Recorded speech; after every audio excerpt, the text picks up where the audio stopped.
vous souhaitez mettre en vente une parcelle ou tout autre bien immobilier, Guérit TV Monde vous offre une opportunité unique. Saisissez-la pour une promotion efficace de votre produit via notre réseau puissant de communication. Faites-nous confiance et contactez le 00 229 91 19 10 10 pour tout autre renseignement.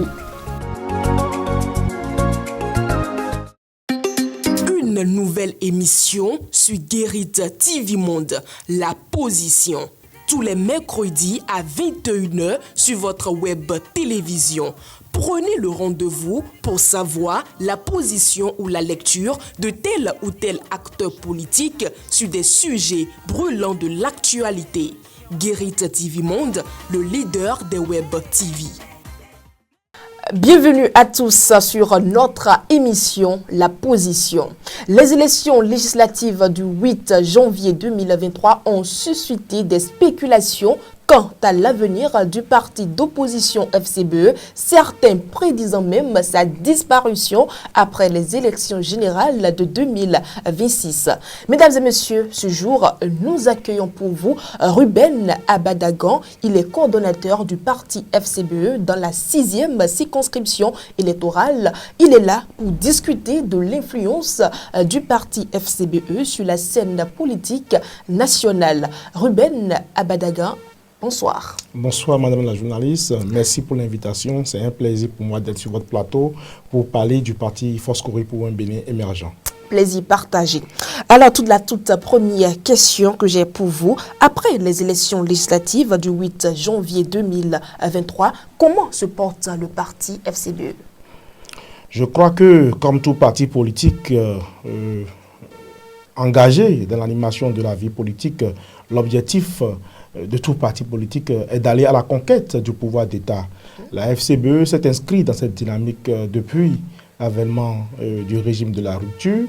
Et nous nous sommes inscrits dans l'opposition parce que nous avons perdu le pouvoir exécutif à la suite de la présidentielle de 2026. Donc nous avons décidé de continuer le combat. Nous avons été exclus des élections législatives de 2019. Cela ne nous a pas empêchés de continuer le combat. Nous avons été aux élections communales. Nous avons réussi à avoir des mairies. Aux dernières élections législatives de janvier 2023, comme vous l'avez rappelé, le parti FCBE n'a pas réussi à atteindre le seuil d'éligibilité pour le partage des sièges. Bon, ce n'est pas une fin en soi, parce que, comme l'on dit, l'échec est souvent la mère de la réussite.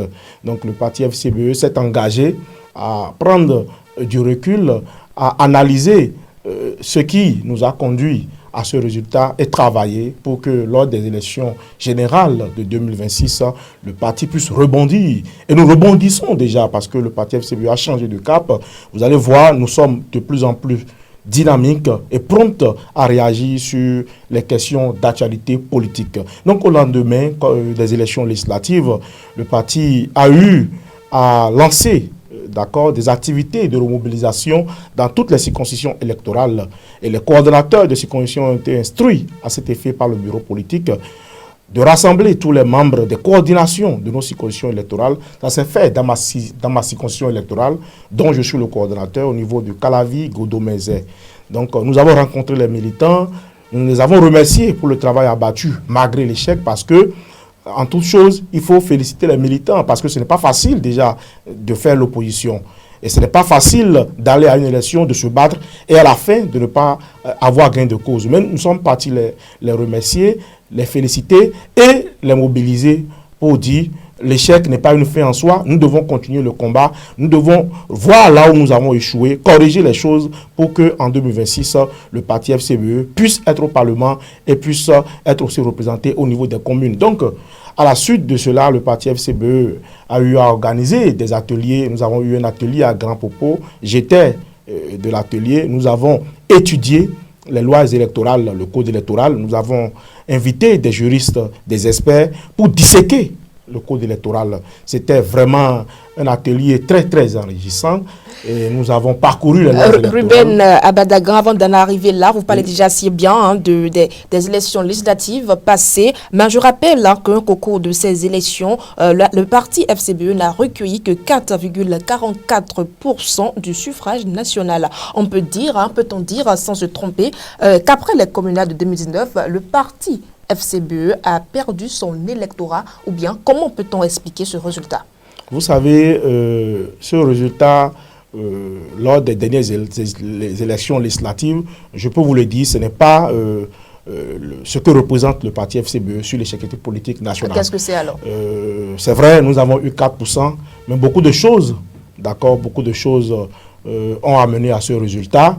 Ce n'est pas des excuses, mais nous savons qu'au niveau de la liste électorale, il y a des couacs, il y a des erreurs. Beaucoup de nos militants n'ont pas pu voter. Il y a des bureaux de vote qui ont été éloignés à plus de 10 km des domiciles de beaucoup de nos militants qui n'ont pas pu ce jour-là aller aux urnes. Il y a d'autres facteurs parce que le parti FCBE, souvenez-vous, avant les élections législatives, nous avons été la cible de tous les partis politiques, déjà au niveau des partis de la mouvance, qui avaient pour sport favori de débaucher les maires à coup d'argent, à coup de millions, de débaucher les maires et les conseillers FCBE dans le seul but de les fragiliser. Et de l'autre côté, nous avons un ancien président qui avait pour sport favori de vilipender le parti FCBE, comme quoi le logo Cori est un logo volé, alors que l'ancien président en question a eu à démissionner lui-même par voie du siège du parti. Donc il y a eu beaucoup de facteurs qui ont un tant soit peu embrouillé nos électeurs, et ajouté à tout cela, nous avons eu plus de 109 000 voix qui donnait un taux de 4%. Nous sommes convaincus que ce taux-là ne représente pas le parti FCBE et nous allons travailler à corriger ça pour que lors des grandes élections de 2026, le vrai visage du parti FCBE, ce que pèse réellement le parti FCBE, soit matérialisé à la suite de ces grandes élections. Et nous y travaillons parce que nous allons déconstruire tout ce qui a été dit, d'accord, dans le seul but de salir l'image du parti FCBE. Nous allons déconstruire tout ça pour qu'en 2026, les Béninois puissent nous accorder massivement leur confiance. Et nous allons aussi travailler pour qu'au niveau de la liste électorale, en 2026, que nous puissions épurer les erreurs manifestes au niveau de la liste électorale pour que nos électeurs puissent se rendre aux urnes et que les urnes ne se situent pas à des kilomètres de leur domicile, ce qui fait que nous avons des taux de participation très bas. Donc nous disons les 4% ne représentent pas le parti FCBE. Le parti FCBE pèse plus que ça sur l'échiquier politique national. C'est sûr qu'aux prochaines élections, 2026, nous donnera l'occasion de prouver notre réelle place sur l'échiquier politique. D'accord, c'est vrai que vous dites déjà que vous allez travailler pour regagner l'électorat, mais dites-nous déjà comment le parti compte-t-il renforcer son soutien auprès des électeurs dans les années à venir? Nous y sommes déjà. Vous voyez, la dernière fois, j'ai vu des gens qui se disent docteurs. Ce n'est pas pour mettre en cause le titre de leur doctorat, mais je me pose. Nous allons y revenir, mais dites-nous déjà comment comptez-vous renforcer le soutien, auprès des électeurs dans les années à venir? La FCBE travaille déjà dès le lendemain des législatives pour revenir sur l'échiquier politique national, pour revenir en force, pour rebondir. Vous allez voir sur les questions d'actualité, le parti FCBE est l'un des premiers partis politiques dès le lendemain des élections législatives, malgré l'échec, à convoquer, à aller voir le président de l'Assemblée nationale pour dire les lois électorales, il faut corriger. Il y a des tests qui peuvent être source de conflits en 2026. Quand vous prenez le quitus fiscal, par exemple, il faut décentraliser le quitus fiscal. Parce qu'en 2026, nous aurons 2 élections en même temps, couplées. Les 3 élections dans la même année. Nous aurons les législatives et les communales en même temps.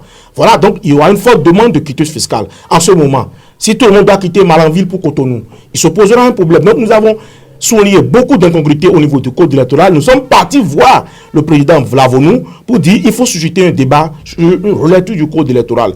Et pas plus tard qu'il y a quelques semaines, la Cour constitutionnelle a fait une injonction. Le parti FCBE a réagi. Le parti FCBE a décidé d'être plus prompt.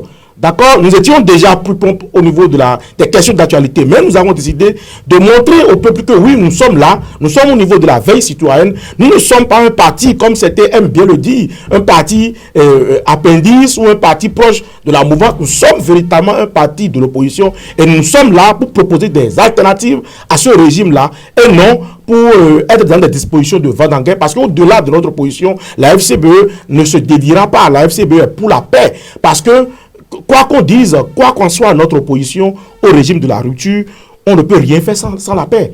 Même ceux qui n'étaient pas pour l'option légaliste du parti FCBE, à un moment donné, se sont conformés. Ceux qui ont eu à rejeter les lois de la République, ceux qui ont dit nous avons le pire code électoral au Bénin, ceux qui ont eu à critiquer le parrainage, ceux qui ont à critiquer le financement public, tout cela aujourd'hui, puisqu'ils jouissent aujourd'hui au niveau du Parlement, aucun d'eux ne critique. Donc aujourd'hui, tous ceux qui avaient critiqué le parti FCBE, qui nous avaient vilipendés, sont venus à notre école. Donc nous sommes là pour rassurer nos électeurs que la FCBE n'a jamais trompé ses électeurs, et nous sommes de l'opposition, nous serons plus actifs sur les questions d'actualité. Nous pensons que le peuple, ceux-là qui étaient nos électeurs et qui ont été embrouillés et qui ne se sont pas rendus aux urnes pour voter la FCBE, et ceux-là qui ont été empêchés pour une raison ou une autre en 2026, ils voteront massivement FCBE, et FCBE reviendra sur sa place, sur la place qu'elle mérite sur l'échiquier politique. Nous sommes très rassurés, nous travaillons pour arriver en 2026. Donc, selon vous, c'est voilà. à croire que les électeurs ont été empêchés de voter FCBE pendant les dernières législatives? Empêchés, non, mais embrouillés. Maintenant, il y a des électeurs qui n'ont pas pu aller aux urnes à cause de ce que je vous ai souligné, les irrégularités. Les irrégularités au niveau de la liste électorale, où certains qui avaient pour habitude de voter juste à côté de leur domicile ont été envoyés à des kilomètres. Donc, en dehors de ça, il y a beaucoup d'autres facteurs. Et nous allons travailler pour qu'en 2026, qu'on puisse corriger ces choses-là pour que le parti FCBE quand même soit à la place qu'elle mérite. Donc le parti FCBE se porte très bien et travaille pour rebondir lors des prochaines échéances électorales. Pourtant, d'aucuns pensent que le parti FCBE disparaîtra après les élections générales de 2026. Quelle est votre position par rapport à ces opinions? Oui, mais vous savez, j'ai suivi la dernière fois une de vos émissions où un certain docteur Paul Huessou Marie, qui sur votre plateau annonçait la disparition de notre parti. C'était une opinion. Oui, mais une opinion venant d'un théoricien, je suppose, un théoricien. Nous sommes des praticiens, nous sommes des praticiens, nous pratiquons la politique, nous ne sommes pas à la théorie, nous sommes dans l'exercice, nous pratiquons la politique, nous ne sommes pas dans les théories. Un théoricien en gouvernance qui, sans prendre en compte les lois que nous avons au Bénin, allez-y prendre la charte des partis politiques, l'article 27. L'article 27 a prévu les conditions. On a dit que tous les partis politiques doivent aller aux élections législatives, communales, locales. Maintenant, lorsque vous êtes un parti politique et que vous n'allez pas aux élections législatives 2 fois, de façon consécutive, le ministère de l'Intérieur vous retire votre numéro d'enregistrement et publie au niveau du journal officiel, et de ce moment-là, vous disparaissez. Et la charte politique aussi a prévu les dispositions pour un parti politique, d'accord, en son article 29. Si un parti politique veut disparaître, il va à un congrès de dissolution, d'accord, et il dissout le parti. Mais à cette date, je n'ai pas eu vent de cette information où la FCBE disparaîtra en 2026. C'est comme, je vais dire, j'ai l'impression que ce soi-disant docteur est un commis du Parti Les Démocrates, parce qu'il n'est pas à son premier essai. J'avais l'habitude de le suivre sur ORTB, où il avait la critique facile pour vilipender le parti FCBE. Moi, je pense qu'il ne faut pas embrouiller le peuple, il ne faut pas embrouiller les militants du parti FCBE. Même si le parti FCBE ne participait pas aux élections législatives de 2026, la FCBE, conformément aux thèses que nous avons en République du Bénin, existe toujours. Mais la FCBE n'a jamais choisi de faire une politique de chaise vide.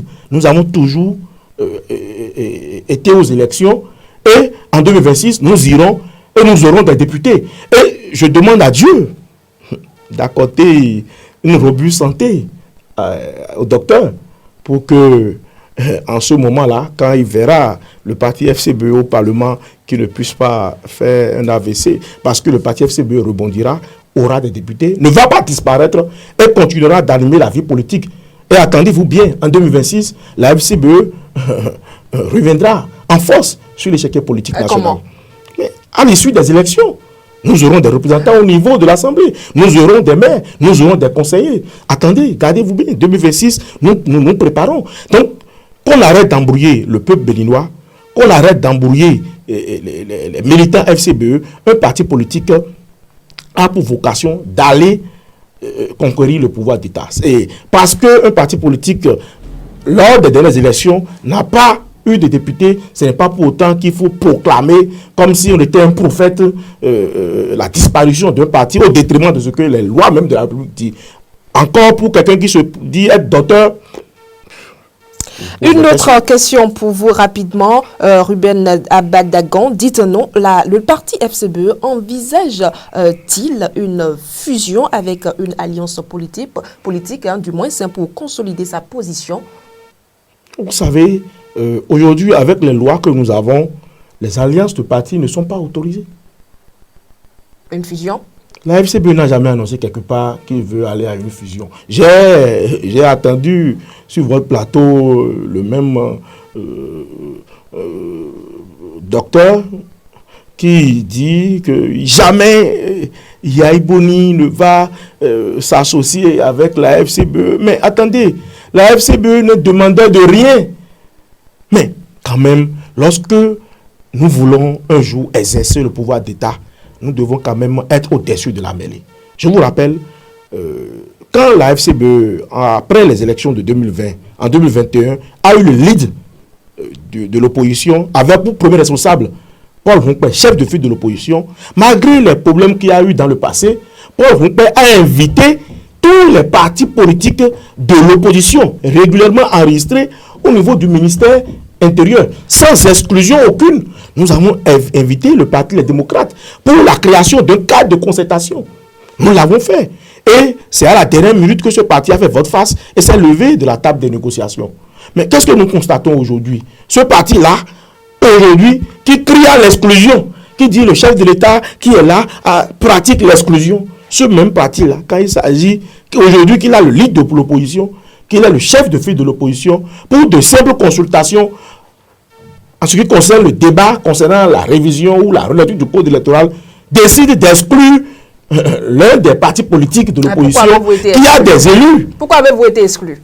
Allez-y demander les responsables du parti, aux responsables du Parti Les Démocrates s'ils ont envoyé une invitation au parti FCBE. Donc ceux-là qui se disent un parti politique, les démocrates, et qui veulent aller à la recherche du pouvoir d'État, qui veut conquérir le pouvoir d'État, qui veut exercer le pouvoir d'État, déjà maintenant, si ils font de l'exclusion, que sera le Bénin si ceux-là arrivent au pouvoir? Donc c'est pour dire que la FCBE n'est pas demandeur d'une quelconque unification. Mais nous pensons que si nous réclamons d'un bord politique, quand même, on peut à un moment donné se mettre au-dessus de la mêlée et discuter. Mais si certains pensent que l'exclusion, c'est la chose la FCBE est prête à passer à la table de négociation. Négociation, non. Discussion. Parce que quand quand nous on avait le lead de l'opposition, nous on avait décidé de créer un cadre de concertation où tous les partis politiques de l'opposition, ou se réclamant de l'opposition, tous ces partis-là, qu'on puisse se regrouper et sortir pour faire des déclarations, au moins sur les points où nous nous attendons pour dire, bon, au moins ensemble, nous sommes d'accord sur ce point-là et nous pouvons ensemble porter cette revendication-là. Mais ceux qui aujourd'hui ont le lead de l'opposition, ils ont décidé d'exclure, tant mieux. Nous ne sommes pas demandeurs, mais les Béninois observent. Vous reprochez quand même l'exclusion. Les Béninois observent. Vous reprochez quand même l'exclusion contre les démocrates. Nous constatons l'exclusion. Et les Béninois vont tirer eux-mêmes les conclusions. Donc, par rapport à ça, le peuple béninois est témoin. La FCBE n'a jamais rejeté une invitation. Si nous, on nous invite, nous avons toujours... Est-ce que la FCBE est prête à fusionner avec les démocrates? Mais pourquoi vous insistez sur la fusion? Disons qu'après les législatives de 2023, les démocrates est devenue la première force de l'opposition existante au Bénin.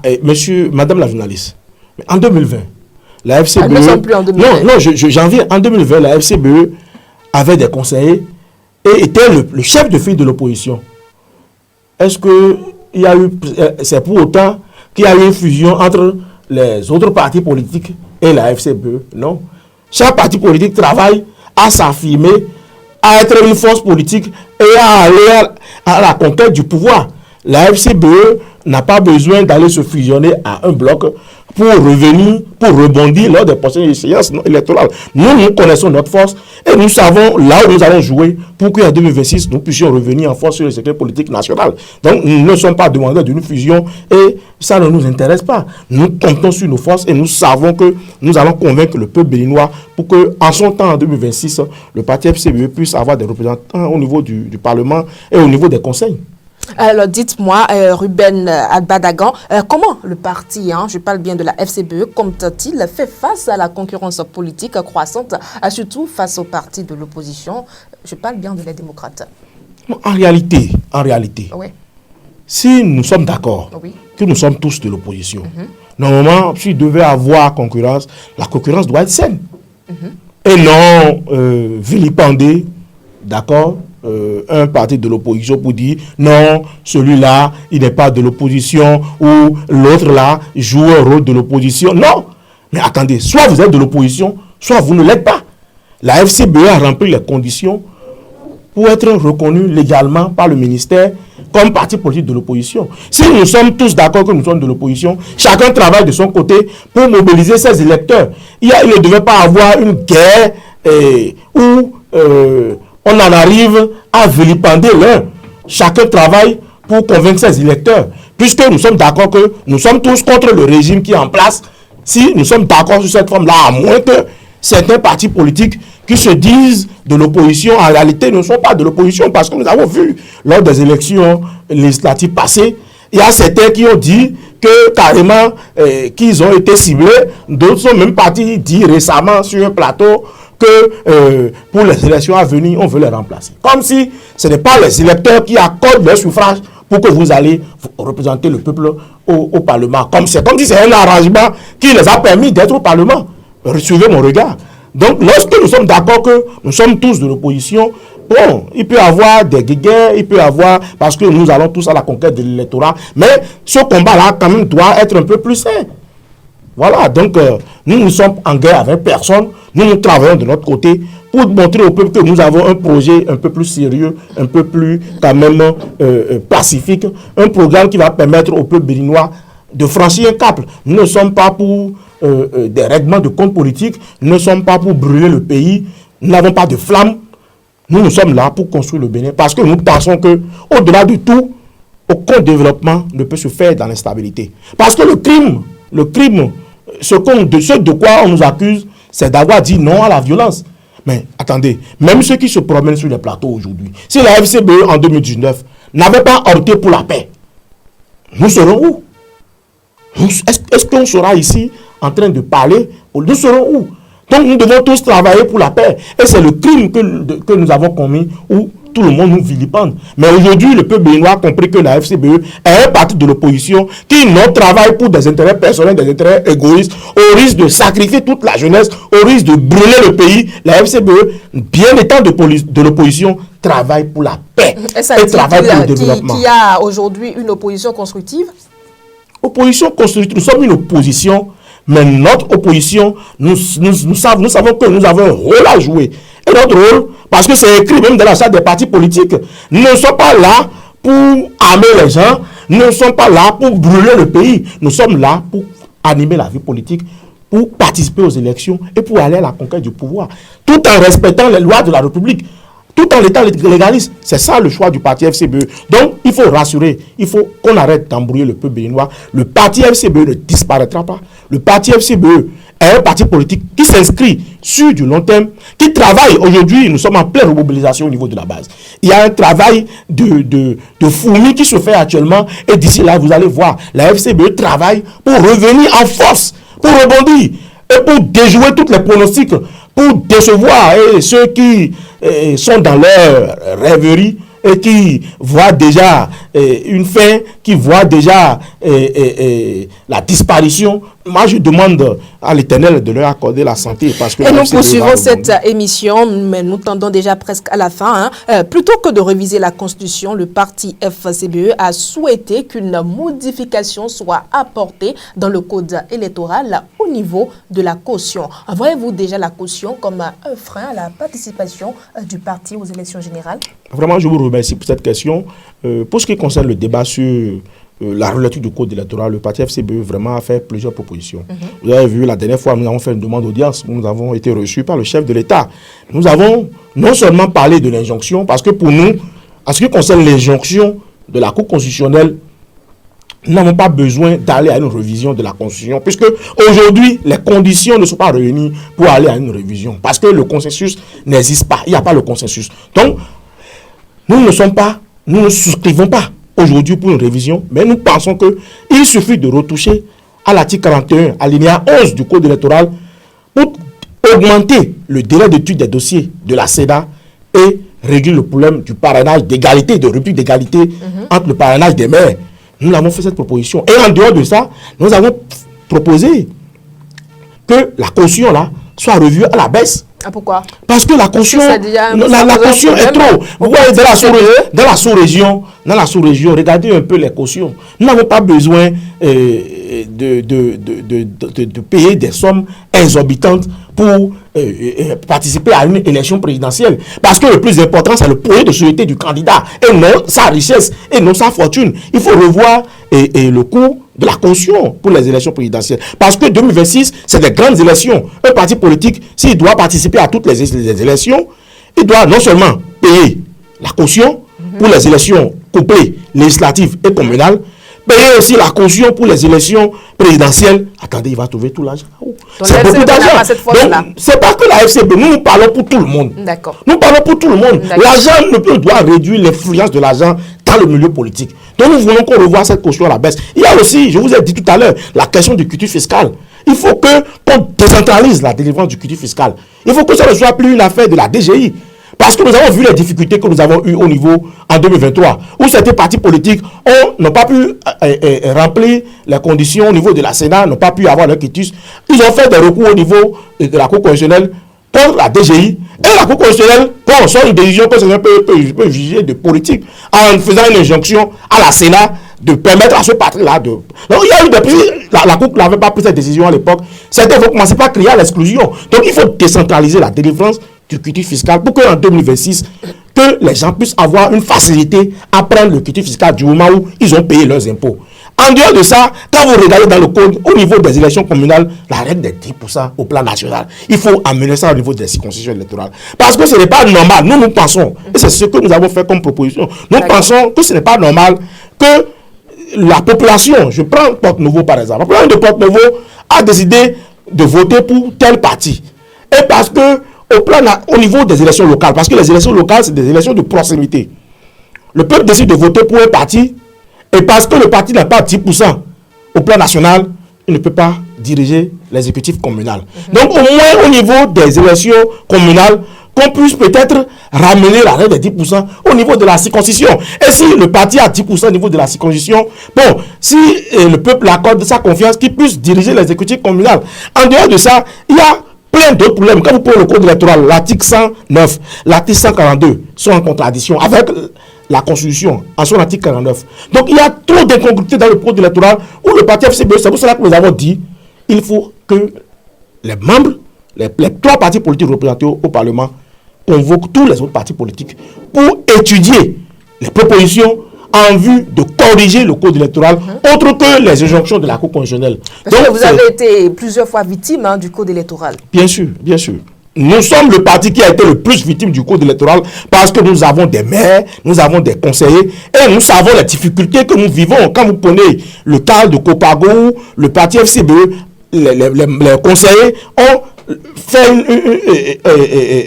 une lettre de déviance et ils ont envoyé ça au niveau du préfet et le préfet a pris tout son temps et il n'a jamais convoqué le vote de déviance pour que le parti FCBE puisse récupérer l'exécutif au niveau de cette commune. Et il y a d'autres problèmes au niveau du code électoral dont on ne peut pas terminer de dire ça ici. Donc, il est important que le débat sur le code électoral soit élargi aux autres partis politiques qui ne sont pas au Parlement, parce que, quoi qu'on dise, le code électoral régit l'ensemble des partis politiques et non uniquement les partis politiques représentés au Parlement. C'est ce que nous avons dit au chef de l'État quand il nous a reçus.